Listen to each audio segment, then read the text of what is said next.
Assalamu alaikum. My name is Danish Ghafoor and my registration number is 21TE89।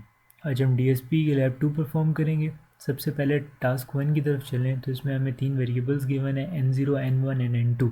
N0 हमारा -1 है, N1 और N2 हमारे -3 और 3 हैं। N जो है वो हमारी रेंज को डिफ़ाइन करता है जो कि -3 से 3 तक है। X जो है वो N-N0 इज़ ग्रेटर दैन और इक्वल्स टू 0 है, यानी कि N की वैल्यू जब हमारी -1 से बड़ी होगी या उसके इक्वल होगी तो तब हमारी वैल्यू 1 होगी, वरना हमारी वैल्यू ग्राफ पे 0 होगी। स्टेम जो है वो हमारी ग्राफिकल फॉर्म में रिप्रेजेंट करता है, एन इंडेक्सेस पे एक्स की वैल्यू को प्लॉट करता है। ये हमारा प्लॉट फंक्शन प्लॉट हुआ है जो कि -1 पे 1 है और उससे बड़ी वैल्यूज़ पे 1 है, बाकी सब पे 0 है। टास्क 2 की तरफ चलें तो वो बिल्कुल सिमिलर है टास्क 1 से, जिसमें हमने सिर्फ N0 की वैल्यू 1 कर दी है, N1 की वैल्यू -5 कर दी है, N2 की वैल्यू 5 कर दी है।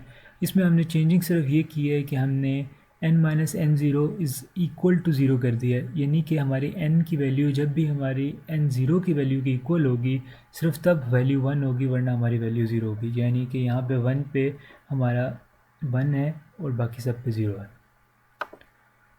टास्क 3 की तरफ चलें तो इसमें हमने N1 और N2 की वैल्यू -3 और 3 ले ली है। N को हमने फिर से रेंज की फॉर्म में दे दिया है और X जो है वो हमारा एक डिकेइंग फंक्शन है जो कि 3 इंटू 0.5 की पावर n है, यानी कि हमारा फंक्शन डिके करता है। जैसे पहली वैल्यू अगर 24 है तो अगली 12 होगी और फिर 6 होगी, फिर 3 होगी, इस तरह।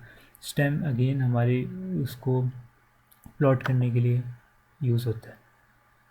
नेक्स्ट टास्क की तरफ चलें तो इसमें हमने N1 जो है वो हमारा -10 है, N2 हमारा 11 है, N हमारा अगेन उसकी रेंज को डिफ़ाइन करता है और X जो है वो हमारा एक कोसाइन फंक्शन को रिप्रेजेंट कर रहा है, जिसमें 3 हमारा एम्पलीट्यूड है, फ्रिक्वेंसी हमारी 3 पाई है और फेज़ हमारा 5 का है। और ये हमारा ग्राफ इसमें प्लॉट होता है। टास्क 4 की तरफ चलते हैं तो इसमें हमने यूनिट इम्पल्स को जनरेट करवाना था। यूनिट इम्पल्स का फंक्शन एक हमने सेव करके पहले से सेव कर लिया है और ये जस्ट एक कोड है जो कि उसको ग्राफिकल फॉर्म में रिप्रेजेंट करेगा। N0 जो है वो हमने 0 दे दिया है, यानी कि यूनिट इम्पल्स जो होता है वो 0 पे 1 होता है और बाकी सब वैल्यूज़ पे 0 रहता है। और इसकी रेंज हमने -10 से 10 तक दे दी है। टास्क 5 की तरफ चलें तो इसमें हमने यूनिट स्टेप सीक्वेंस जनरेट करवाना था जो कि 0 और 0 से बड़ी वैल्यूज़ पे 1 होता है, बाकी सब वैल्यूज़ पे नेगेटिव वैल्यूज़ पे 0 रहता है। इसकी ग्राफिकल फॉर्म हमारी कुछ ऐसी है। टास्क 6 पे चलें तो ये हमारा फंक्शन है कि हमें गिवन है, इसमें हमने एक्स ऑफ एन फाइंड करना था यूजिंग टास्क 4 और टास्क 5 के कमांड्स, यानी कि यूनिट स्टेप इम्पल्स और स्टेप सीक्वेंस को यूज़ करते हुए हमने एक्स ऑफ एन फाइंड करना था। इसके अंदर सिंपली हमें रेंज गिवन है, -3 से 3 तक रेंज दे दी हमने। यू ऑफ एन जो हमारा फर्स्ट पार्ट था उसको हमने यूनिट स्टेप दे दिया है, वो यूनिट स्टेप के अंदर आता है। और डेल्टा n-1 जो है वो हमारा यूनिट इम्पल्स के अंदर आता है। और स्टेम के फंक्शन यूज़ करके हमने एक्स ऑफ एन को प्लॉट करवा लिया है जो कि 0 पे 1 है, 0 और 0 से बड़ी वैल्यूज़ पे 1 है, बाकी सब वैल्यूज़ पे 0 है। इसके पार्ट बी की तरफ चलें जो कि हमें नेक्स्ट में गिवन था और इसके अंदर भी हमने सेम प्रोसीजर फॉलो किया है। इसके अंदर यू ऑफ एन हमारा यूनिट स्टेप है, यू माइनस एन जो है वो भी हमारा यूनिट स्टेप है और डेल्टा n-2 जो है वो हमारा यूनिट इम्पल्स है। और स्टेम फंक्शन यूज़ करके हमने एक्स ऑफ एन को प्लॉट करवा दिया है और इसकी आउटपुट हमारी 0 से लेके -3 तक 1 रहेगी और 0 से लेके 3 तक 0 रहेगी। टास्क 7 की तरफ चलें तो इसमें हमने एक सिग्नल को फ्लिप कराना था। फ्लिप अंडरस्कोर सिग्नल के नाम से हमने फंक्शन पहले से सेव करके रख लिया है।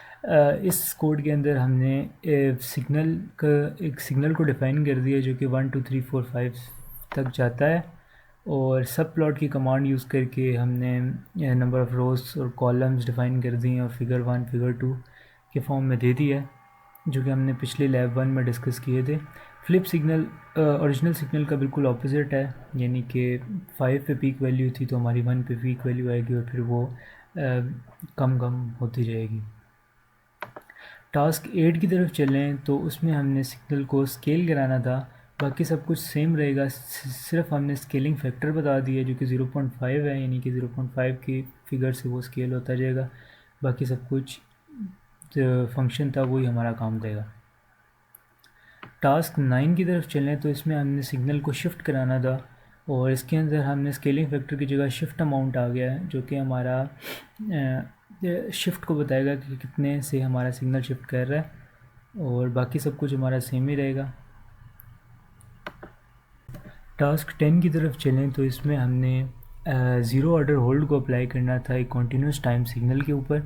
सबसे पहले हम लोगों ने एक कॉन्टीन्यूस टाइम सिग्नल ले लिया जो कि टी अंडरस्कोर इनपुट के नाम से हमने इंट्रोड्यूस करवाया है, 0 से 1 तक है और इसकी 0 से 1 तक है और इसकी इंक्रीमेंटेशन 0.1 से है। वाई अंडरस्कोर इनपुट से हमने साइनोसाइडल वेव प्लॉट करवा ली है जो कि हमारी एम्पलीट्यूड वैल्यूज़ भी हैं। सैम्पलिंग टाइम टी एस है हमारा 0.25 और फिर हमने सिंपल टी अंडरस्कोर आउटपुट और वाई अंडरस्कोर आउटपुट जो है उस पर हमने ज़ीरो ऑर्डर होल्ड का फंक्शन यूज़ किया है जो कि हमारी टाइम वैल्यू, एम्पलीट्यूड वैल्यू और सैम्पलिंग रेट को देखते हुए सिग्नल को प्लॉट करवाएगा। हमारा ओरिजिनल सिग्नल ब्लू लाइन से रिप्रेजेंट हो रहा है और हमारा zero order hold signal red line से इंडिकेट हो रहा है। टास्क 11 की तरफ चलें तो इसमें हमने फ़र्स्ट ऑर्डर होल्ड लगाना था कॉन्टीन्यूस टाइम सिग्नल के ऊपर।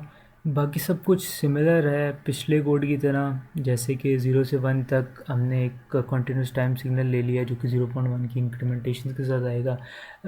साइनोसाइडल वेव हमने प्लॉट करवा ली, बाकी सब कुछ सेम है, सैम्पलिंग रेट भी सेम है। जस्ट हमने फ़र्स्ट ऑर्डर होल्ड के नाम से फंक्शन जनरेट करवाया था, उसको हम लोग यहाँ पे कॉल आउट करेंगे और इसको हम लोग अगर रन करें तो ज़ीरो ऑर्डर होल्ड से ये थोड़ा सा डिफरेंट है, बाकी तकरीबन कोड सेम ही है।